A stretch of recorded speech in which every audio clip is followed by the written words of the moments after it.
وہ الگ ٹائپ کی یعنی آنکھوں کی ٹھنڈک بنتے ہیں. چھوٹا بچہ جو انٹرٹینمنٹ دیتا ہے نا وہ بڑا نہیں دے سکتا. اس کا مسکرانا، اس کی حرکتیں، اس کا اچھلنا کودنا، یقین نہ آئے آپ انٹرنیٹ پہ سرچ کریں بچوں کی حرکتیں، بچوں کی کہکہے، بچوں کی مسکراہٹ، آپ کا دل باغ باغ ہو جائے گا. جبکہ وہ بچے اجنبی بچے ہوں گے جو انٹرنیٹ پہ یوٹیوب پہ آپ کو نظر آ رہے ہیں. آپ سوچے جب آپ کے اپنے ہوں گے تو کتنا اچھا لگے گا. تو ہو کیا رہا ہے کہ بچے پیدا نہیں ہوتے ہیں تو ایک آدھ ہوتا ہے، وہ بڑا ہو جاتا ہے، پھر گھر میں سب بور ہو رہے ہیں. تو بچے کی گھر میں موجودگی یہ بہت ضروری ہے، پیرنٹس کے لیے بہت ضروری ہے. یہ والدین کے لیے، ماں کے لیے، باپ کے لیے، دونوں کی صحت کے لیے بچے کا ہونا ضروری ہے. لوگ اکثر کہتے ہیں والدین بچوں کو پالتے ہیں. میں کہتا ہوں بچے جتنا والدین کو پالتے ہیں نا، والدین اتنا بچوں کو نہیں پالتے.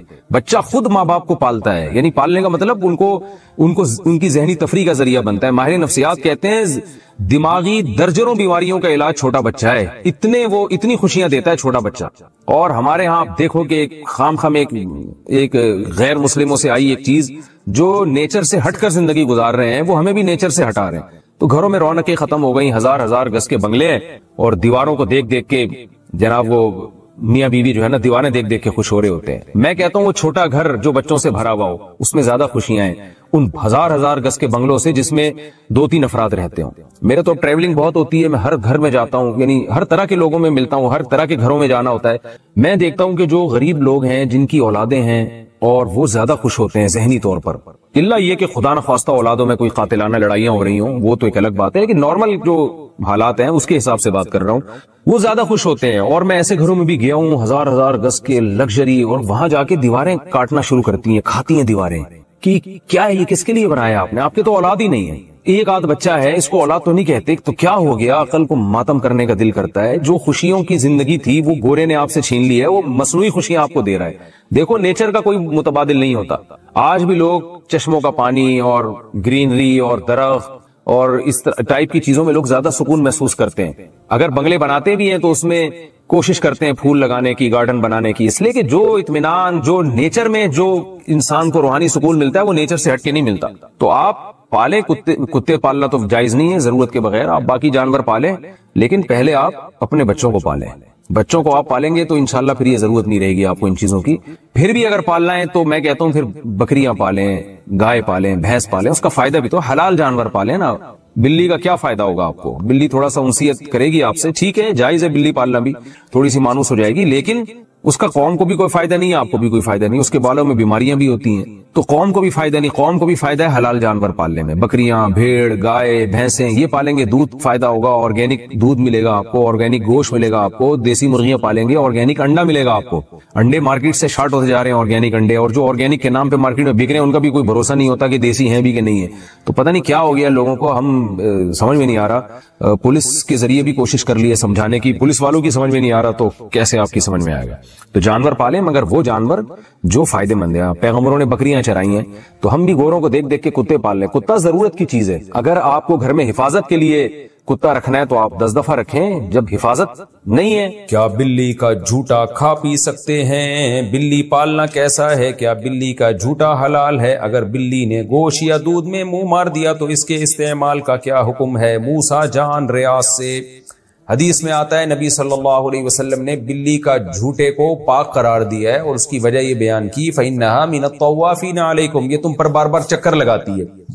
یعنی گھریلو جانور ہے، اس سے بچنا بہت ممکن ہے. تو اس لیے فقہاء نے لکھا ہے کہ بلی کا جھوٹا پاک ہے، لیکن مکروہ بہرحال ہے. مکروہ اس لیے کہ درندوں کے جھوٹے ناپاک ہوتے ہیں، حرام جانوروں کا جھوٹا ناپاک ہوتا ہے. تو بلی بھی بہرحال ایک درندہ ہے. تو نبی نے جو گنجائش دی اس کی وجہ بتا دی کہ اس سے بچنا ممکن نہیں ہے، بہت مشکل ہے اس سے بچنا. بار بار گھروں میں آتی ہے، منہ لگا دیتی ہے کھانے پینے کی چیزوں کو. تو اس سے پتہ چلتا ہے کہ ضرورت کی وجہ سے اس کی اجازت دی گئی ہے. تو ضرورت کی وجہ سے جس چیز کی اجازت دی جائے تو اس میں یہی ہوتا ہے کہ احتیاط بہتر ہے. تو اگر بلی نے گوشت میں منہ مار دیا، پانی میں منہ مار دیا تو استعمال کر سکتے ہیں، لیکن اگر کوئی احتیاط پر عمل کرے تو بھی ٹھیک ہے، تو زیادہ اچھا ہے. تو اب ایسا نہ ہو جائے کہ بلیوں کو اتنا لفٹ کرائیں جیسے انگریزوں نے کتوں کو لفٹ کرایا ہوا ہے، کہ وہ اس کا جھوٹا باقاعدہ پراپر کھاتے ہیں، پیتے ہیں، اس کے زبان لگاتے ہیں، اس کی زبان، کتا ان کے منہ میں زبان لگا رہا ہوتا ہے، اوٹ پٹانگ حرکتیں کر رہے ہوتے ہیں. اللہ تعالیٰ ان کو ہدایت دے. تو کتے کا جھوٹا تو بالکل ہی ناپاک ہے. میرا مقصد بتانے کا یہ ہے کہ بلی کو پالیں آپ، لیکن اتنا لفٹ نہ کرائیں جتنا انگریزوں نے کتوں کو لفٹ کرایا ہوا ہے، کیونکہ ہے بہرحال درندہ. تھوڑا سا ریزرو رہیں اس سے، کھانے پینے کی چیزوں میں اس کو اپنے ساتھ شریک نہ کریں، فیملی ممبر نہ بنائیں آپ بلی کو. خواتین کے لیے نماز کا الگ کمرہ بنانا میں گھر میں رہتا ہوں, میرا ارادہ ہے کہ گھر میں خواتین کے لیے الگ سے نماز کے لیے کمرہ چھوڑوں گا, کیا یہ صحیح ہوگا؟ مشتاق احمد مکہ مکرمہ سے. صحیح نہیں ہوگا بلکہ سنت ہے, یہ صرف صحیح نہیں ہے. نبی صلی اللہ علیہ وسلم نے حکم دیا ہے کہ اپنے گھروں میں بھی ایک مسجد بنایا کرو. مسجد کا مطلب ایک نماز کا, عبادت کا کمرہ الگ کر دو. کچھ دن پہلے میرا کسی جاننے والے کے یہاں جانا ہوا, بڑا گھر تھا ان کا, انہوں نے ماشاءاللہ ایک بڑا خوبصورت VIP کمرہ صرف نماز اور تلاوت کے لیے بنایا. اتنا پیارا کمرہ تھا, اس میں عود کی دھونی تھی, خوشبو تھی, اور بڑا ڈیکوریٹ کیا تھا اور بڑا اچھا لگ رہا تھا. ایسی جگہ پہ جا کے دل کر رہا تھا کہ یہاں ہم نماز پڑھیں. تو اگر اللہ نے وسعت دی ہے, بڑا گھر ہے, تو ایک کمرہ خاص نماز تلاوت کے لیے بنانا چاہیے. اور جو فقہا نے اعتکاف کی اجازت دی ہے نا, وہ ایسے ہی کمرے میں دیے. لیکن آج گھروں میں ٹی وی لانچ ہوگا اور بیڈ روم ہوگا, ہر ضرورت کا کمرہ ہوگا, مہمانوں کا الگ کمرہ ہوگا, نماز روزے کا کوئی کمرہ نہیں ہوتا. تو یہ بہت غلط چیز ہے. ہاں, جس کا گھر چھوٹا ہو, کمرے ہی دو, وہ بیچارہ کیا کرے گا پھر.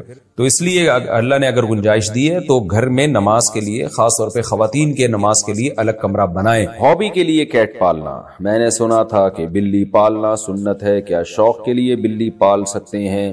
بلی پالنا جائز عمل ہے, کیونکہ پاک جانور ہے, ناپاک نہیں ہے, اس کا تھوک بھی پاک ہے. لیکن ترغیبی عمل نہیں ہے, یہ ترغیب حلال جانوروں کی ہے, کیونکہ اس سے لوگوں کو فائدہ ہوتا ہے, خوراک سستی ہو جاتی ہے. مرغیاں پالیں گے, انڈے ملیں گے. حدیث میں آتا ہے مرغے کو برا مت کہو, کیونکہ وہ اذان کے لیے جگاتا ہے, نماز کے لیے جگاتا ہے. تو پھر انبیاء نے بکریاں چرائی ہیں, تمام پیغمبروں نے.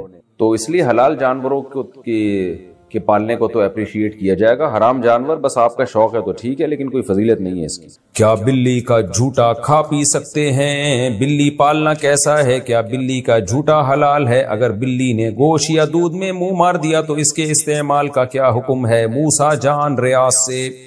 حدیث میں آتا ہے نبی صلی اللہ علیہ وسلم نے بلی کا جھوٹے کو پاک قرار دیا ہے, اور اس کی وجہ یہ بیان کی فَإِنَّهَا مِنَ الطَّوَّافِينَ عَلَيْكُمْ, یہ تم پر بار بار چکر لگاتی ہے. یعنی گھریلو جانور ہے, اس سے بچنا بہت ممکن ہے. تو اس لیے فقہا نے لکھا ہے کہ بلی کا جھوٹا پاک ہے, لیکن مکروہ بہرحال ہے. مکروہ اس لیے کہ درندوں کے جھوٹے ناپاک ہوتے ہیں, حرام جانوروں کا جھوٹا ناپاک ہوتا ہے. تو بلی بھی بہرحال ایک درندہ ہے. تو نبی نے جو گنجائش دی اس کی وجہ بتا دی کہ اس سے بچنا ممکن نہیں ہے, بہت مشکل ہے اس سے بچنا. بار بار گھروں میں آتی ہے, منہ لگا دیتی ہے کھانے پینے کی چیزوں کو. تو اس سے پتہ چلتا ہے کہ ضرورت کی وجہ سے اس کی اجازت دی گئی ہے. تو ضرورت کی وجہ سے جس چیز کی اجازت دی جائے تو اس میں یہی ہوتا ہے کہ احتیاط بہتر ہے. تو اگر بلی نے گوشت میں منہ مار دیا, پانی میں منہ مار دیا, تو استعمال کر سکتے ہیں. لیکن اگر کوئی احتیاط پر عمل کرے تو بھی ٹھیک ہے, تو زیادہ اچھا ہے. تو اب ایسا نہ ہو جائے کہ بلیوں کو اتنا لفٹ کرائیں جیسے انگریزوں نے کتوں کو لفٹ کرایا ہوا ہے, کہ وہ اس کا جھوٹا باقاعدہ پراپر کھاتے ہیں, پیتے ہیں, اس کے زبان لگاتے ہیں, اس کی زبان, کتا ان کے منہ میں زبان لگا رہا ہوتا ہے, اوٹ پٹانگ حرکتیں کر رہے ہوتے ہیں. اللہ تعالیٰ ان کو ہدایت دے. تو کتے کا جھوٹا تو بالکل ہی ناپاک ہے. میرا مقصد بتانے کا یہ ہے کہ بلی کو پالیں آپ, لیکن اتنا لفٹ نہ کرائیں جتنا انگریزوں نے کتوں کو لفٹ کرایا ہوا ہے, کیونکہ ہے بہرحال درندہ. تھوڑا سا ریزرو رہیں اس سے, کھانے پینے کی چیزوں میں اس کو اپنے ساتھ شریک نہ کریں, فیملی ممبر نہ بنائیں آپ بلی کو. کیا بلی کا کاروبار حلال ہے؟ کیا بلیوں کا کاروبار کرنا جائز ہوگا؟ اگر ہم بلیاں پالیں اور بعد میں اسے بیچیں تو کیا یہ جائز ہے؟ عظما صاحبہ ممبئی سے.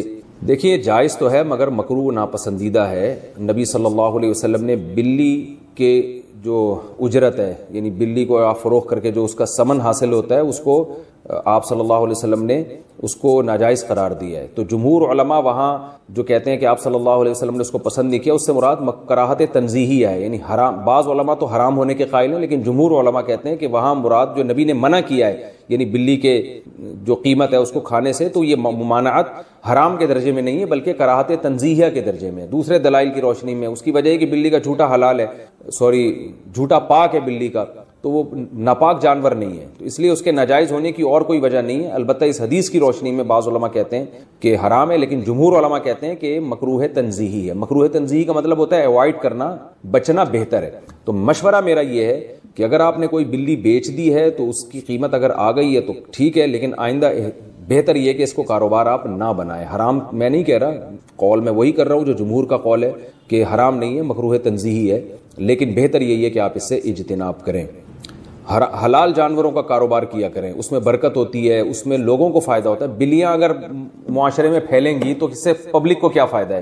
اگر گائے بھینس بکریاں مرغیاں ان کا کام کریں گے، مرغیوں سے انڈے ملیں گے، بکریوں سے دودھ ملے گا، گوشت ملے گا، بکروں کے ریٹ مارکیٹ میں کم ہو جائیں گے جب بکروں کی پیداوار بڑھے گی، تو اس سے انسانیت کو فائدہ ہے اور انٹرٹینمنٹ بھی ہے. بکری بھی پل جاتی ہے، دمبے بھی پل جاتے ہیں. میرے دمبے آپ آ کے دیکھیں، 2 دمبے ایسے ٹائٹ خاندانی طریقے سے پلے ہوئے، کھا کے ماشاءاللہ مسٹنڈے بھی ہو رہے ہیں اور پل بھی گئے ہیں. بچے کھیلتے ہیں ان سے، وہ جب عصر کے بعد لے کے نکلتے ہیں چھلانگے مارتے ہیں وہ.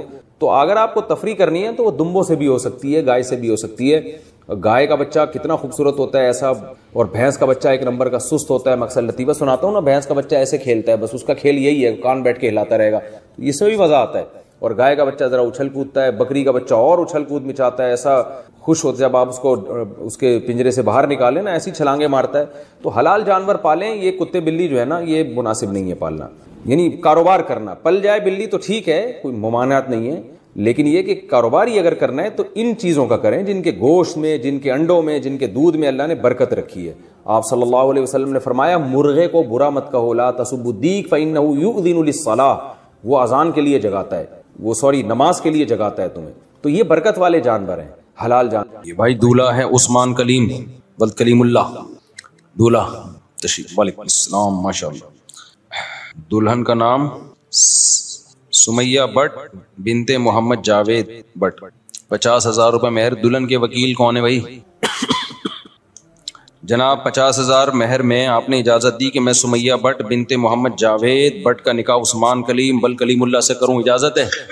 تشریف رکھیں. الحمدللہ نحمده ونستعینه ونستغفره ونؤمن به ونتوکل علیہ ونعوذ باللہ من شرور انفسنا ومن سیئات اعمالنا من يهده الله فلا مضل له ومن يضلله فلا هادي له ونشهد ان لا اله الا الله وحده لا شريك له ونشهد ان سيدنا وحبيبنا وشفيعنا وسندنا محمدا عبده ورسوله صلى الله تعالى عليه وعلى آله وأصحابه وبارك وسلم تسليما كثيرا كثيرا.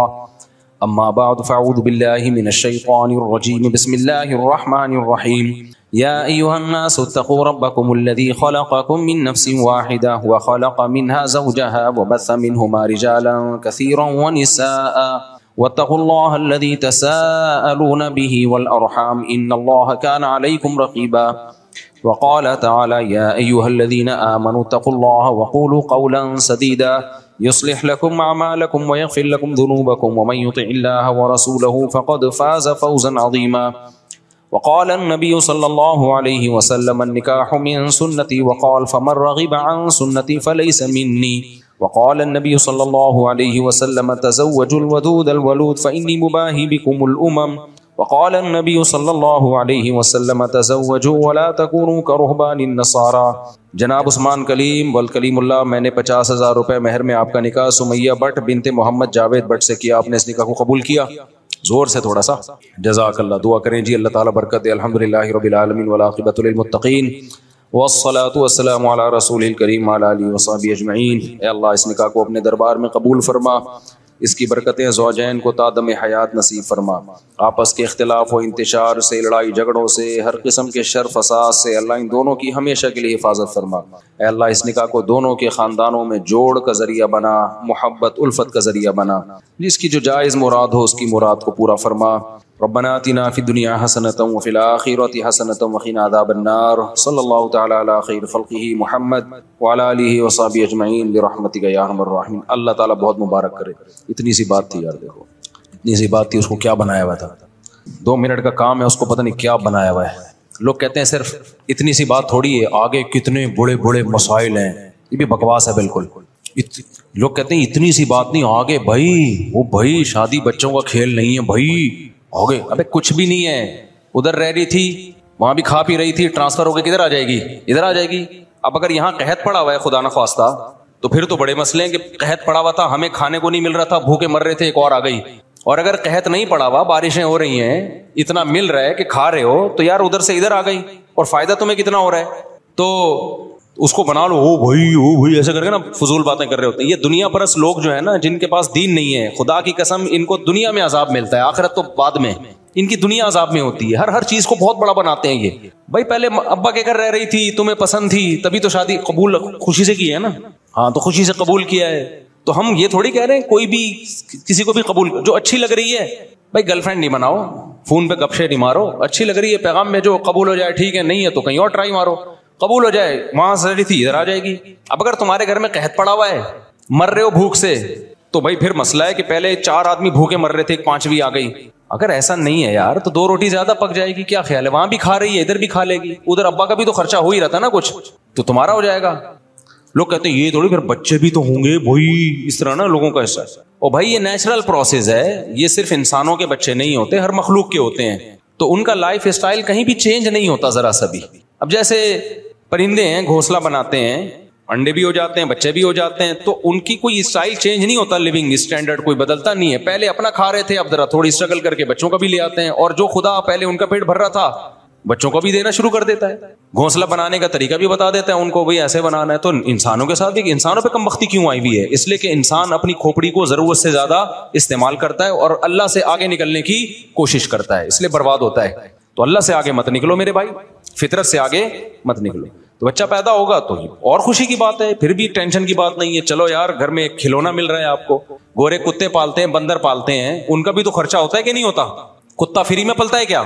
بندر فری میں پلتے ہیں.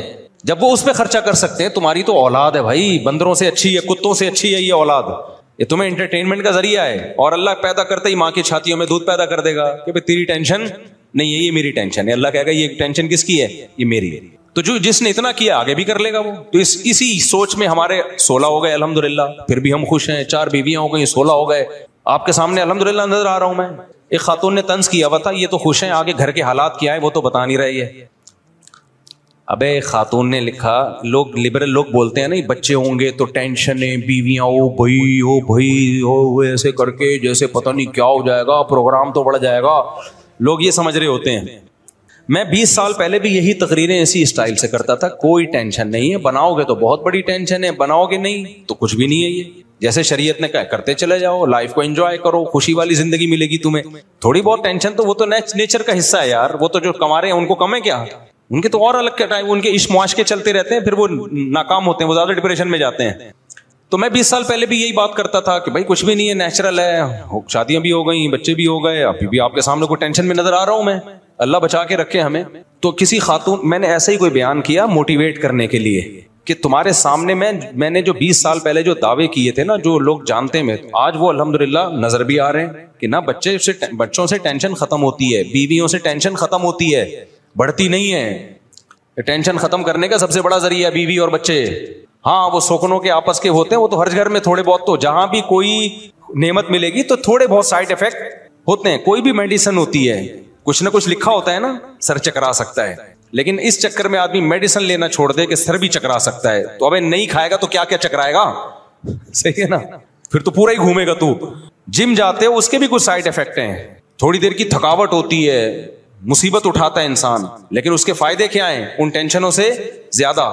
جاگنگ کرتے اس کی بھی ٹینشن ہوتی ہے, بھاگنا پڑتا ہے, سانس پھولتا ہے, ہو سکتا ہے کسی دن گر جاؤ چکرا کے, لیکن فائدے ریزلٹ کیا ہے, وہ بہت سی ٹینشنوں سے آپ کو جاگنگ روک لیتی ہے. تو ایسے ہی شادی کی کچھ ٹینشنیں ہیں, لیکن وہ ٹینشنیں آپ کو نیچرل لائف دے دیتی ہیں اور بڑی ٹینشنوں سے روک لیتی ہیں. ورنہ نیچرل لائف نہیں ملتی آپ کو, وہی گوروں والا حساب ہوتا ہے. کتے وتے پال کے, بندر پال کے, نیٹ پہ دیکھو کسی نے بندر پالے ہوئے, کسی نے کتے پالے ہوئے, تو کتے پال کے بھی ان پہ خرچ کر رہے ہو. تو میں نے یہ دعویٰ کیا تھا 20 سال پہلے کہ بھائی صاحب یہ نیچرل لائف ہی میں سکون ہے, اطمینان ہے, اللہ پہ توکل کرو. تو لوگ مانتے نہیں تھے, آج میں آپ کے سامنے ہوں. تو اب میں جب کہتا ہوں الحمدللہ میں تو خوش ہوں, تو نیچے لبرل انٹیاں نا, بہت انٹے بھی اور انٹیاں بھی, بہت بڑی تکلیف ہوتی ہے. وہ نیچے کمنٹس کرتے ہیں, میں پڑھتا رہتا ہوں اکثر کمنٹس. انہوں نے لکھا ہے کہ یہ تو خوش ہیں, آگے گھر میں کیا حال رکھا ہوا ہے انہوں نے, یہ تو کوئی گھر والوں سے جا کے پوچھے. دیکھو جس کے گھر میں ٹینشنیں ہوتی ہیں وہ خود بھی خوش بولو نہیں ہوتا. گھر کی ٹینشن تو آدمی کو عذاب میں ڈال دیتی ہے. یہ کیسے ہو سکتا ہے کہ گھر میں خوشی نہ ہو, ٹینشنیں, اور میں یہاں آ کے مسکرا رہا ہوں آپ کے سامنے. تو اللہ کا فضل ہے, میرے گھر میں بھی اللہ نے اچھا ماحول رکھا ہوا ہے, یہاں بھی رکھا ہوا ہے اچھا ماحول, آپ کے سامنے بیٹھا ہوا ہوں. ہاں یہ میں کبھی دعویٰ نہیں کرتا کہ ہر وقت گھر میں یا یہاں پہ اچھا ماحول ہوتا ہے, ہمیں کوئی پریشانی نہیں آتی. تو نارملی ہر گھر میں کچھ نہ کچھ ہوتا ہے, اونچ نیچ ہوتی ہے, ہمارے گھر میں بھی ہوتی ہے, کبھی آواز بھی اونچی ہو جاتی ہے, کبھی کوئی لڑائی بھی ہو جاتی ہے. تو میں کبھی وہ دعویٰ نہیں کرتا کہ فرشتوں کی دنیا والے دعوے کروں کہ میرے گھر میں ایسا ماحول ہے کہ میں جب جاتا ہوں تو ایسا سوئٹزرلینڈ والا ماحول ہمارے گھر میں ہے. بھائی اونچ نیچ تھوڑی بہت ہر گھر میں, ہمارے گھر میں بھی ہوتی ہے, پڈے مڈے بھی ہو جاتے ہیں کبھی کبھار. جہاں گوشت کھاؤ گے, خوراک کھاؤ گے, روٹی کھاؤ گے تو طاقت تو آئے گی نا. وہاں اختلاف بھی ہوگا, ہو سکتا ہے کبھی آواز اونچی ہو کے گھر سے باہر چلی جائے, کبھی کوئی جھگڑا ہو جائے, کبھی پھٹا ہو, یہ نارمل ہے, نیچرل ہے یہ تو. لیکن اللہ نے عافیت کا معاملہ کیا ہوا ہے. جو خوشیاں ایک آدمی کو ملتی ہیں جس کے بیوی بچے ہوں, جس کا خاندان ہو, جس کو ہندی میں پریوار کہتے ہیں. میں وہاں جاتا ہوں نا جدہ ودہ, ادھر انڈین بہت ملتے ہیں, تو ان کی سے ہندی بھی سیکھنے کو مل رہی ہے. آپ کا پریوار ہو, آپ کا ایک نیچرل لائف ہو, آپ اللہ پہ توکل کرو, ان کو کھلاؤ جتنا اللہ نے دیا ہے. نہیں ہے تو بولو صبر کر, ہم بھی پاپے کھائیں گے آج, تم بھی کیا کھاؤ گے, پاپے کھاؤ گے, بس ایسے ہی رہو. تو بچے بھی انسان کے بچے بنیں گے, تو اس سے آدمی کو خوشی ملتی ہے, صحت اچھی ہوتی ہے, برائیوں سے بچتا ہے. وہ برائیوں میں وقتی خوشیاں ہیں, حقیقت زانی تو خوش رہ ہی نہیں سکتا, یہ بتا دوں میں آپ کو. جو زنا کرنے والا ہے نا, کیونکہ دیکھو اللہ نے تمہارے اندر طاقت رکھی ہے, نکاح میں نہیں آؤ گے تو کہیں اور جاؤ گے. یہ پراٹھے کہیں نہ کہیں تو پھٹیں گے جا کے, کیا خیال ہے بھائی, یہ کہیں نہ کہیں تو نکلیں گے جا کے, گند میں نکلیں گے جا کے. تو گند میں وقتی سکون ہے, حقیقت میں سکون نہیں ہے. سب سے پہلی بات, زنا کرنے والے کی گھریلو زندگی برباد ہو جاتی ہے. بار بار کہتا ہوں, اس کو بیوی سے محبت ہی نہیں رہتی. روزانہ اس نے نئے نئے چہرے دیکھ دیکھ کے نا اس کو اپنا پرانا مال اچھا نہیں لگتا. پاک دامنی سے جو زندگی گزارتا ہے اس کو اپنی بیوی ہی اچھی لگتی ہے, کیونکہ ادھر ادھر گند میں منہ نہیں مار رہا ہوتا. تو یہ کتنی اچھی بات ہے یار, جو آپ کے لیے ہے وہ آپ کو اچھی لگے, اور کیا چاہیے یار تمہیں, صحیح ہے نا. آپ کو اپنے ابا اچھے لگ رہے ہیں, پڑوسی کے ابا اچھے نہیں لگ رہے, کوئی مسئلہ نہیں ہے. لیکن لگ پڑوسی کے ابا رہے, اپنے والے اچھے نہیں لگ رہے, ڈپریشن میں جاؤ گے. آپ کو اپنی اماں اچھی نہیں لگ رہی, دوسرے کی اماں اچھی لگ رہی ہے, ٹینشن میں جاؤ گے, ماحول خراب ہوگا. اور اپنی اچھی لگ رہی ہے, دوسرے کی اچھی, دوسرے کی نہ لگے کوئی مسئلہ نہیں ہے. اپنی اولاد اچھی نہیں لگ رہی, دوسرے کے بچے اچھے لگ رہے ہیں, ٹینشن میں جاؤ گے کہ نہیں جاؤ گے. اور اپنی اگر اچھی لگ رہی ہے تو یہ بھائی اپنی ہے اور اچھی بھی لگ رہی ہے تو اور بڑی نعمت ہے. تو اسی طرح دوسروں کی بیویاں اچھی لگ رہی ہیں, اپنی لگ نہیں رہی, ڈپریشن. دوسروں کی تو دیکھ ہی نہیں رہے, اچھی لگنے نہ لگنے کا آپشن ہی ختم کر دیا, اپنی ہی کو دیکھ رہے ہو, وہی اچھی لگے گی, چونکہ دوسرا کوئی آپشن آپ کے پاس ہے نہیں. تو ٹینشن بڑھے گی یا ختم ہوگی, ختم ہوگی اس سے. تو اس لیے اللہ میاں نے جو بولا ہے نا, جلدی شادی کرو, زیادہ بیویاں کرو, زیادہ بچے پیدا کرو, اللہ کی بات مان لو. اللہ تیری عقل ہم سے زیادہ ہے, ہم بے وقوف ہیں, ہم فیملی پلاننگ والوں کی باتوں میں بولو نہیں آئی. اللہ میاں جو کہہ رہے ہیں. اور پھر آگے بڑھاپا بھی ہے, اس میں یہ اولاد سہارا بنے گی تمہارے لیے. میں تمہارے سامنے لوگوں کے دکھڑے سناؤں نا جن کے 2 بچے ہیں, پیسہ بہت ہے. ابھی ایک واقعہ سامنے آیا, کیونکہ پرانا واقعہ سامنے تو پہلے آیا لیکن پرانا ہے, اب سنانے میں وہ لوگ ہائی لائٹ نہیں ہوں گے جن کی بات ہو رہی ہے, ان کی غیبت نہیں ہوگی. ڈیفینس میں واقعہ ہوا, 1000 گز کا بنگلہ تھا صاحب کا, 2-3 بچے ان کے, ایک بیٹی 1-2 بیٹے ہوں گے. بہت پڑھایا, بہت لکھایا, ٹھیک ٹھاک پیسہ خرچ کیا. دین اور مذہب کو سکھانا نہیں ہے. بچے ابا سے سیکھ لیتے ہیں کہ پیسہ ہی سب کچھ ہوتا ہے, کیونکہ اب بچوں کو پتا ہے ابا نے نسل روکی ہے پیسہ بچانے کے لیے, اپنا خرچہ بچانے کے لیے. توکل, اعتماد ابا نے نہ منہ سے کبھی نکلا اور نہ کبھی ابا نے سکھایا. تو اٹ مینس پیسہ ہی سب کچھ ہے. بچہ جیسی ہوش سنبھالتا ہے نا, وہ ابا سے کیا پیغام سیکھتا ہے کہ ابا مزید بہن بھائی نہیں آنے دے رہے, کیونکہ وہ چاہ رہے ہیں کہ اسٹینڈرڈ, لیونگ اسٹینڈرڈ بڑا ہائی فائی اسٹینڈرڈ ہونا چاہیے. توکل شوکل کچھ بھی نہیں ہوتا. بچوں کو مولویوں کے پاس بیٹھنے سے روکا, تبلیغ میں جانے سے روکا. بھائی اصل چیز بیٹا کچھ بن جاؤ, انسان بن جاؤ. تبلیغی جماعت میں 40 دن لگا کے رہو گے, کیا بنو گے؟ نمازی بنو گے. اس سے کیا ہوتا ہے؟ انگریز جو چاند پہ پہنچا ہے نمازی بن کے پہنچا ہے یا تعلیم حاصل کر کے پہنچا ہے؟ بولو نا. انگریز چاند پہ پہنچا تو کیا تبلیغ میں چلا لگایا تھا اس نے جو چاند پہ پہنچا ہے؟ بیٹا وہ سائنٹسٹ بنا ہے, تو تم بھی سائنٹسٹ بنو, تم بھی انجینئر بنو. تم کہاں پہنچو گے؟ ہو سکتا ہے مریخ پہ پہنچو.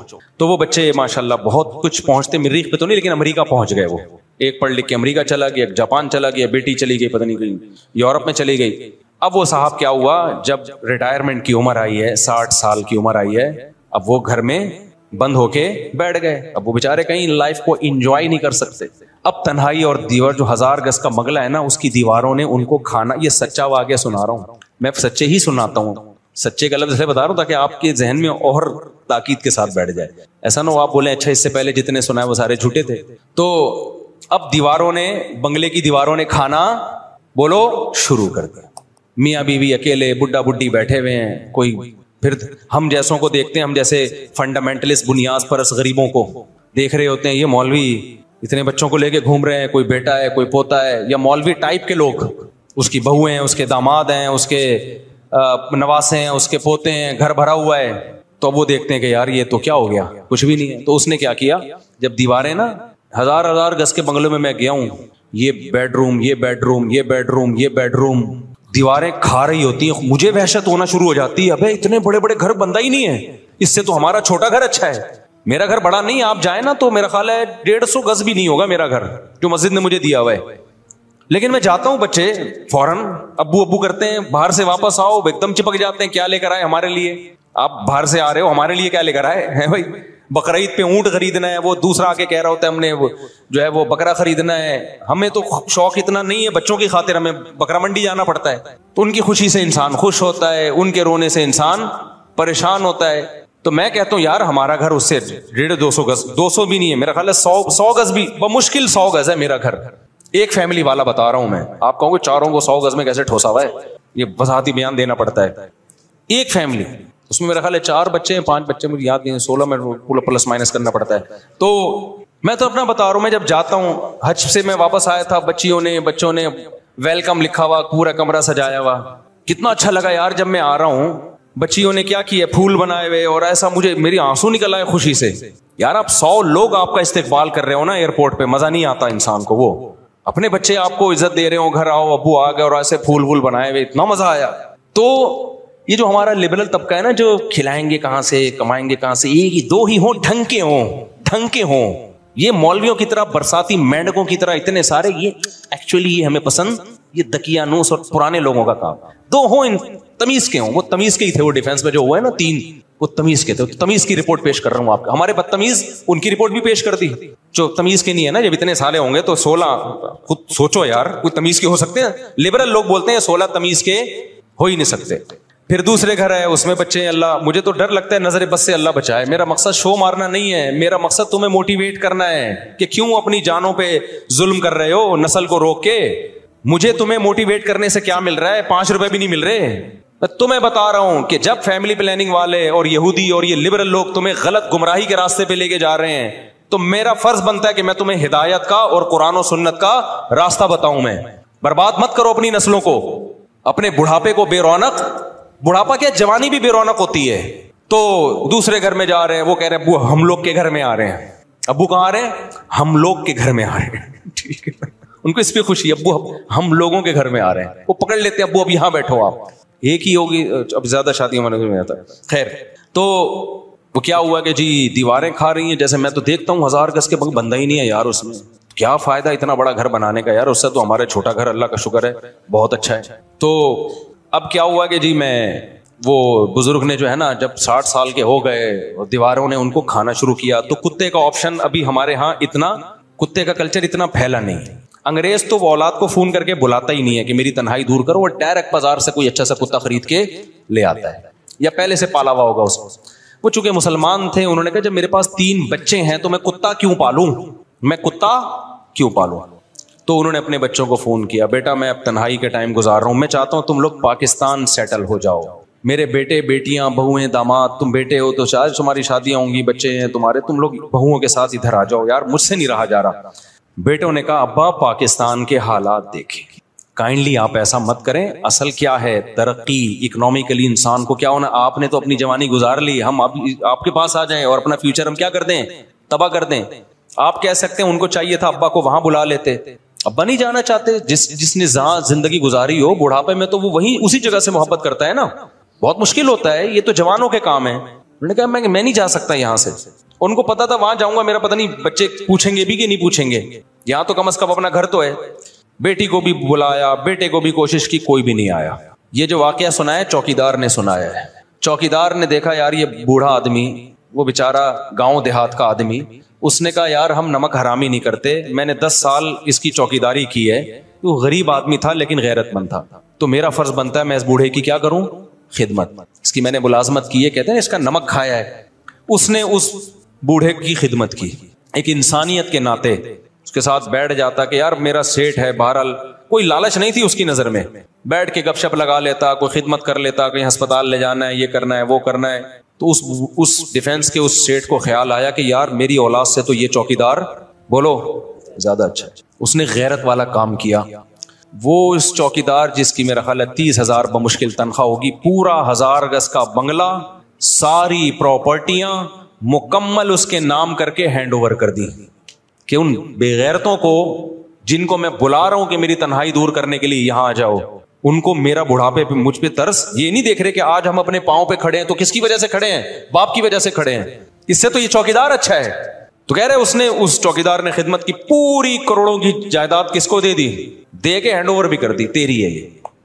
ابا کی بلاخر ڈیتھ ہو گئی, آ گئے تینوں ماشاءاللہ, بہت نیک تھے, چاند پہ قدم رکھنے کی پلاننگ تھی ان کی. تو چاند پہ پھر غربت میں تو نہیں جاتا نا آدمی, فوراً آ گئے اور آتے ہی کہا کہ بھئی یہ بنگلہ تھا ابا کا, فلاں چوکیدار نے کہا آپ کا کچھ بھی نہیں ہے, کیس ویس ہوا, سارے ڈاکومنٹ اس کے نام تھے. آج وہ چوکیدار لائف کو کیا کر رہا ہے؟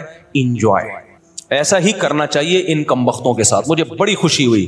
سمجھتے ہو کہ نہیں سمجھتے؟ لیکن میں آپ کو کہہ رہا ہوں کہ پہلے عبرت حاصل کر لو. کیا خیال ہے؟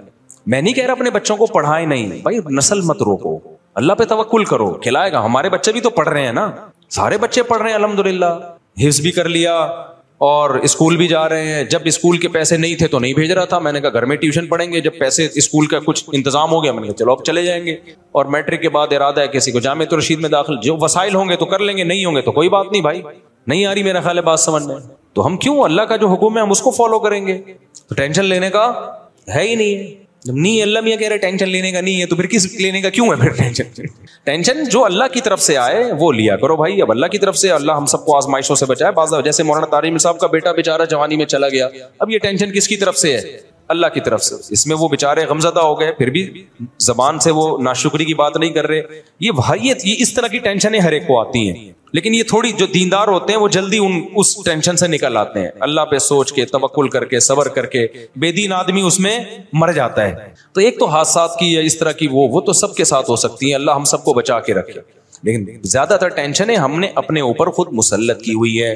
تو اللہ پہ توکل کرو, اللہ پہ اعتماد کرو, شادیاں بھی دبا کے کرو, بچے بھی اسپیڈ سے پیدا کرو. ہاں پھر ان کی تربیت کی فکر بھی کرو, خالی ایکسیلیٹر پہ پاؤں مت رکھو. تربیت کا مطلب یہ ہے کہ ان کے برے ماحول میں نہ بیٹھنے دو. یہ جو چور ڈاکو نکلتے ہیں نا بچے, یہ وہ نہیں ہوتے جو 2-10 بچے تھے تو سنبھل نہیں رہے تھے. یہ وہ بچے ہوتے ہیں کہ 2 ہوتے ہیں تو بھی سنبھالنے کی فکر ہی نہیں ہوتی. تو چرسیوں میں بیٹھ رہے ہیں, ڈاکوؤں میں گھوم رہے ہیں, تو پھر تو ایک بچہ بھی ہوگا وہ بھی بگڑے گا. تو زیادہ ہوں گے تو آپس میں کھیلنے دو, ان کو ادھر ادھر تعلق نہ رکھنے دو, اس نظر رکھو. تو اللہ سے امید ہے انشاءاللہ اچھے نکلیں گے. پھر بھی نہ نکلیں تو بھائی نوح علیہ السلام اپنے بیٹے کو نہیں ٹھیک کر سکے تو ہم اور آپ کہاں سے کر سکتے ہیں؟ کچھ چیزیں اللہ کی طرف سے ہوتی ہیں, وہ ہمارے اختیار میں نہیں ہوتی. تو اس لیے اللہ پہ جو توکل کرے گا خوش رہے گا, جو توکل نہیں کرے گا تو وہ برباد ہو جائے گا اور تنہائی کاٹے گی اس کو. مفتی صاحب وہ کوئی لوگ کون لوگ قیامت کا زلزلہ میں قیامت کی لمبا سا جواب ہے پھر بتاؤں گا. مفتی صاحب اس سوال کا جواب برائے مہربانی پورا دیں تاکہ آخرت کی تیاری کر سکوں. اللہ قیامت میں اہل ایمان سے کیا سوالات کریں گے؟ بھائی ہر سوال ہوگا. نمازوں کا سوال, کسی نے قتل کیا اس کے بارے میں سوال, چوری کے بارے میں, یہ تو آپ نے پوری زندگی پوچھ لی. جن چیزوں کو اللہ نے حرام قرار دیا ہے ان کا سوال, اور جن چیزوں کو لازمی قرار دیا ہے ان کا سوال ہوگا. اگر سود پر قرضہ لیا جائے اور اس میں کچھ رقم یہ کیا لکھا ہوا ہے صدقہ کر دی جائے. نہیں بھائی, سود پہ جو قرضہ لیا ہے نا آپ نے وہ رقم حرام نہیں ہوتی. حرام وہ رقم ہوتی ہے جو آپ سود بینک کو دیں گے. تو اگر سود پہ قرضہ لیا تو پوری حلال رقم ہے. گناہ ہوگا کہ سود پہ قرضہ لیا کیوں, یہ عمل گناہ ہوگا. تو اس کی تلافی ہے کہ توبہ کرے اور آئندہ یہ حرکت نہ کرے. باقی وہ رقم حرام نہیں ہوتی, اس سے جو کاروبار ہوگا وہ جائز ہوگا. لیکن توبہ کرے کہ میں نے, کیونکہ حدیث میں آتا ہے جو سودی قرضہ لیتا ہے اس پہ بھی لعنت. تو حرام وہ رقم ہوگی جو آپ اضافی بینک کو دیں گے. بینک کے لیے اس پر لازم ہے کہ وہ اپنے پروفٹ میں شامل نہ کرے, بغیر ثواب کی نیت کے صدقہ کر دے. بینک اتنا نیک ہوتا تو بینک کیوں ہوتا. مفتی صاحب وراثت کے متعلق بیان فرمائے. ہمارے ماموں نے امی کو ان کا حصہ نہیں دیا, 25 سال سے زیادہ کا عرصہ ہو گیا ہے. ہم 25 سال سے کرائے کے گھر میں رہ رہے ہیں. گزشتہ دنوں میں نے حصے کا ذکر کیا. ماموں کو بتائیں جو کھا رہے ہیں نا, آگ کے انگارے کھا رہے ہیں. قرآن نے بہت تاکید سے خاص طور پہ عورت کے وراثت کا حصے کا تذکرہ کیا ہے. لا یحل لکم ان ترثوا النساء کرہا. ایمان والو تمہارے لیے حلال نہیں ہے کہ عورت کا مال تم کھا جاؤ. تو اس کو اللہ نے الگ سے بیان کیا ہے. تو یہ آگ کے انگارے ہیں جو آپ اگر بہن کو وراثت نہیں دے رہے تو یوں سمجھو کہ آگ کے انگارے کھا رہے ہو. مفتی صاحب میرا نام وسیم ہے اور میں اپنے چھوٹے بھائیوں کو لے کر آیا ہوں. آپ سے ملاقات کی خواہش مند ہے, آج نہیں ہو سکتی, میری طبیعت خراب ہے. مفتی صاحب ایزی پیسہ میں ایزی کیش لون میں 10,000 روپے کا لون ملتا ہے جو کہ دکان سے پیسے نکلوا سکتے ہیں, لیکن 2 مہینے میں لون واپس کرنا ہوتا ہے اور اس میں ہر ہفتے چارجز لگتے ہیں 500 روپے. کیا بھائی جان لون ملتا نہیں ہے کبھی بھی. ایزی پیسہ والا 5 روپے بھی لون نہیں دے گا آپ کو. لون کا نام اس کا لون کا ہے, وہ لون نہیں ہوتا. وہ یہ ہوتا ہے کہ آپ نے کے پاس پیسے نہیں ہیں, آپ نے ایک پیکج لے لیا کہ ہمیں 100 کالز کے یونٹ کچھ دے دو ہمیں، جو 500 روپے میں آتے ہیں، تو وہ 500 روپے میں جتنے یونٹ بنتے ہیں نا وہ آپ کو چارجز زیادہ لگا کے 300 وہ اتنے دیتے ہیں جتنے 300 میں آتے ہیں. اس کو وہ لون کے لفظ سے تعبیر کرتے ہیں، تو وہ لون نہیں ہوتا. پیسے تھوڑی لے رہے ہو آپ ایزی پیسے والوں سے، نہیں یہ بات سمجھ. اس کو لون کہتے ہیں، حقیقت میں وہ لون نہیں ہوتا. وہ ایسے ہے کہ کیش پہ کسی چیز کی قیمت زیادہ ہوتی ہے اور کریڈٹ پہ کس چیز کی قیمت زیادہ ہوتی ہے، کیش پہ کم ہوتی ہے. وہ کہتے ہیں ایڈوانس میں آپ اگر کالز کے یونٹ ہم سے خریدنا چاہتے ہو تو ہم مہنگے دیں گے، اور اگر کیش میں دینا چاہتے ہو تو یونٹ ہم آپ کو سستے دیں گے.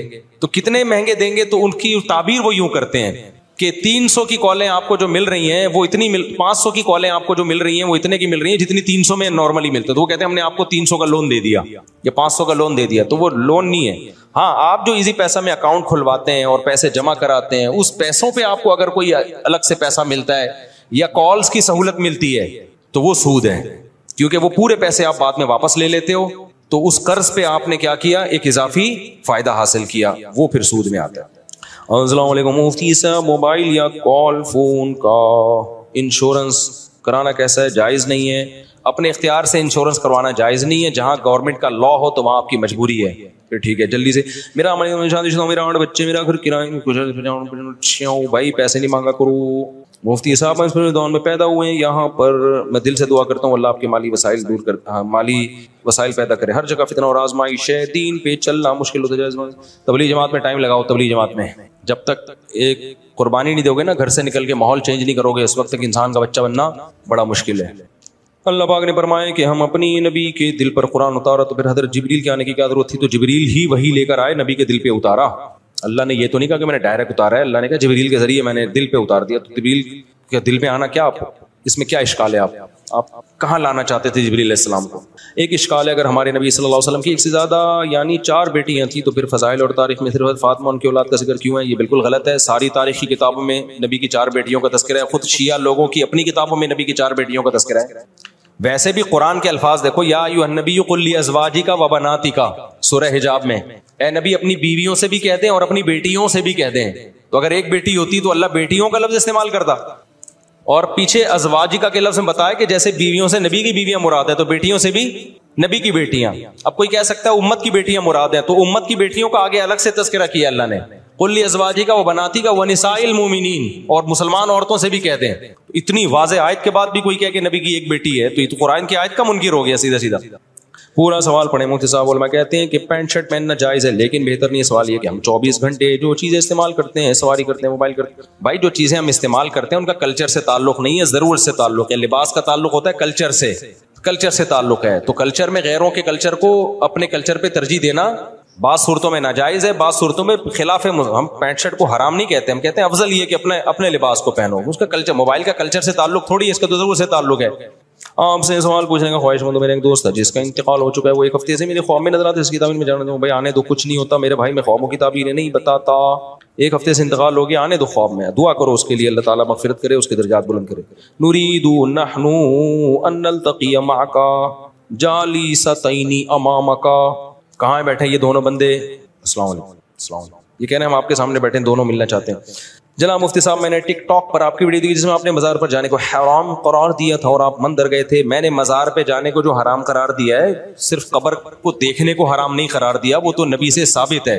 نبی اپنی والدہ کی قبر پہ گئے ہیں، اللہ نے آپ کو اجازت دی، اور ہم سید الانبیاء کی قبر پہ جاتے ہیں. اگر قبروں پہ جانا ہی حرام ہو جائے تو وہ یہ تو اس کے تو قرآن و سنت میں کوئی دلیل نہیں ہے. تو صحابہ تابعین سے ثابت ہے. میں نے مزار پہ اس طرح جانا جس طرح بدعتی لوگ جاتے ہیں، وہاں جا کے قوالیاں کرتے ہیں، سجدے کرتے ہیں، طواف کرتے ہیں، بدعتیں کرتے ہیں. اس طرح سے مزاروں کی زیارت حرام ہے. مطلق زیارت کو حرام نہیں قرار دیا. میرے خلاف آج کل بہت سے لوگ کلپ بنا رہے ہیں کہ دیکھو فلاں کی قبر پہ کھڑا ہو کے دعا مانگ رہا ہے، ایک طرف کہتے ہیں مزار پہ جانا حرام ہے. تو ہم نے کب کہا کہ یہ والا جانا حرام ہے؟ دوسرا، مندر میں عبادت کے لیے جانا حرام ہے، وزٹ کے لیے کہ ہو کیا رہا ہے، وہ تو کہیں بھی آدمی جا سکتا ہے. نہیں ہے بات سمجھ میں؟ کسی ضرورت سے تو جا سکتا ہے نا. سینما گھر میں کیا ہوا، آپ کا بچہ تلاش کرنے گیا سینما گھر میں، ضرورت ہے نا. اب کوئی کہہ رہا ہے مفتی صاحب نے فتویٰ دیا سینما گھر میں جانا حرام ہے. او بھائی فلم دیکھنے کے لیے جانا حرام ہے، کوئی ضرورت ہو تو جانا کیا ہے. آپ کا بچہ گم گیا وہاں پہ، دیکھنے کوئی فلم تو نہیں دیکھ رہا، وہاں تو فرض ہے جانا. تو ایسے ہی مندر پہ جانا کسی اچھے میسج کے لیے، اچھے مقصد کے لیے. وہ اچھا مقصد یہ تھا انڈیا والوں کو پیغام دینا تھا کہ دیکھو تمہارے مندر یہاں پہ محفوظ ہیں، مندر میں پنڈت جی سے انٹرویو لیا ہم نے کہ بھائی آپ کو کوئی عبادت سے روکتا ہے؟ انہوں نے کہا نہیں روکتا. کتنا اچھا میسج گیا. بہت سے ہندوؤں کے کمنٹس آئے کہ ہمیں تو پتہ ہی نہیں تھا کہ پاکستان میں مندر بھی ہیں. تو اس میسج دینے کے لیے تاکہ وہاں مسلمانوں پہ ظلم نہ ہو, وہاں بھی مسجدوں کی حفاظت ہو, اس میسج کو دینے کے لیے جانا تو فرض ہے, میں سمجھتا ہوں. ہاں وہاں جا کے میں نے کسی بت کے سامنے جھکاؤں, عبادت کی ہو, تو پھر آپ بتاؤ. تو ایسے ہی قبر پہ میت کے لیے دعا کرنا یہ جائز کیا ہے؟ تو سنت عمل ہے. قبرستان کی زیارت کرنا بھی سنت عمل ہے, نبی نے حکم دیا تاکہ آخرت کی یاد تازہ ہو. ہاں وہاں جا کے مردے سے دعا مانگنا یا وہاں بیٹھے رہنا مجاور بن کے, ہم تو گئے دعا مانگ کے نکل لیے پتلی گئی, وہاں بیٹھ تھوڑی گئے تھے ہم. اور اگر میری کہیں تصویر آ رہی ہے کسی قبر پہ بیٹھے ہوئے کی تو وہ غلط عمل ہے, میں اسے رجوع کرتا ہوں. ایسی کوئی تصویر کسی نے وائرل کی ہے میرے بارے میں, پتہ نہیں فیک ہے یا کیا ہے, لیکن اب ہم اس فیک اور حقیقت میں جاتے ہی نہیں. ہم کہتے ہیں بھائی ناجائز ہے, میں نے بھی کیا تو کیا ہے, ناجائز ہے, غلط ہے, میں توبہ استغفار کرتا ہوں. تو کیونکہ اب فیک ثابت کرنے کے لیے پھر لمبی چوڑی تقریر ہے, تو آسان راستہ ہے بھائی صحیح ہے ناجائز ہے, ختم. میں نے کب کہا کہ میں فرشتہ ہوں؟ بھائی ناجائز عمل ہے اور میں رجوع کر رہا ہوں اور بتا رہا ہوں کہ میں توبہ استغفار کر رہا ہوں, یہ ناجائز عمل ہے. سمجھتے ہو کہ نہیں سمجھتے؟ تو قبر پہ جانا میت کے لیے. باقی میں دارالعلوم کورنگی میں گیا تو وہاں میں نے قبر پہ ہاتھ اٹھا کے دعا مانگی, تو کسی نے میرے خلاف کلپ بنایا کہ قبر پہ ہاتھ اٹھا کے دعا مانگنا شرک ہے. مفتی صاحب بھائی ہاتھ اٹھا کے دعا مانگنا شرک نہیں ہے. دعا کس سے مانگ رہے ہیں؟ اللہ سے. ہاں شرک کا ذریعہ بن سکتی ہے یہ چیز کہ کوئی لوگ یہ نہ سمجھے کہ قبر والے سے دعا مانگ رہا ہے, تو جہاں یہ خطرہ ہوگا وہاں جائز نہیں ہے. تو وہاں تو کوئی خطرہ نہیں تھا. دارالعلوم کورنگی کے سارے علماء توحید پرست ہیں, کوئی بھی قبر سے ہاتھ اٹھا, کوئی بھی صاحب قبر سے مانگنے کو جائز نہیں سمجھتا, تو وہاں کوئی خطرہ نہیں تھا. اس لیے میں نے اللہ سے دعا مانگی ہے, میت سے دعا نہیں مانگی. ہمارا یہ عقیدہ ہے کہ میت کچھ بھی نہیں کر سکتی مرنے کے بعد, کوئی کسی کے پاس کوئی اختیارات نہیں ہے. لیکن پھر بھی جہاں خطرہ ہو تو وہاں ہاتھ نہیں اٹھانے چاہیے قبر پہ جا کے, وہاں پھر بغیر ہاتھ اٹھائے دعا مانگے. تو میرے بھائی جلدی سے, کیا بغیر بلائے شادی میں جانا جائز ہے؟ حرام ہے بھائی. شادی میں جا کے پھوڑ پھاڑ کے آ رہے ہوتے ہیں بغیر بلائے. لڑکے والے پکڑتے ہیں تو کہتے ہیں ہم لڑکی والوں کی طرف سے ہیں, لڑکی والے پکڑتے ہیں ہم کہتے ہیں لڑکے والوں کی طرف سے آئے. یہ بہت ہو رہا ہے. یہ 25-30 سال پہلے ہوا کرتا تھا, تو اب تو آپ کو پتا ہے دیانتداری کا ریشو بہت بڑھ گیا. ہمارے کچھ دوست تھے 3 پیس سوٹ ٹائی میں نا, تاکہ لگے کہ باقی شادی میں آئے ہیں. یہ سخی حسن پہ نہیں بہت سارے ہال بنے ہوئے, باقاعدہ بس میں 1 گھنٹے کا سفر کر کے آتے تھے اور گھس جاتے تھے.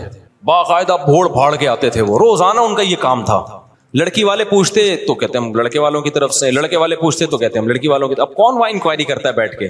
اب لڑکے والے کہہ رہے ہیں ہماری طرف سے تو نہیں ہو, ہمیں تو نہیں پتا, تو کہتے ہیں اب میں ان کے چاچے کے ماموں کی خالہ کے پھپھو کا آیا ہوں, تو کچھ بھی بنا لو. اور پھر وہ موقع ایسا ہوتا ہے وہاں تھوڑی مار دھاڑ ہوتی ہے. اب ایسا نہ وہ لوگ یہ شروع کرتے کہ یار یہ تو آپشن ہمیں پتہ ہی نہیں تھا. تو یہ حرام ہے بھائی, ناجائز ہے. مفتی صاحب مکہ میں ہم نماز کے بعد جنازہ ہوتا ہے تو مرد تو پڑھتے ہیں, ساتھ میں عورتیں بھی پڑھتی ہیں, کیا درست ہے؟ پڑھنا چاہیے عورتوں کو بھی بھائی.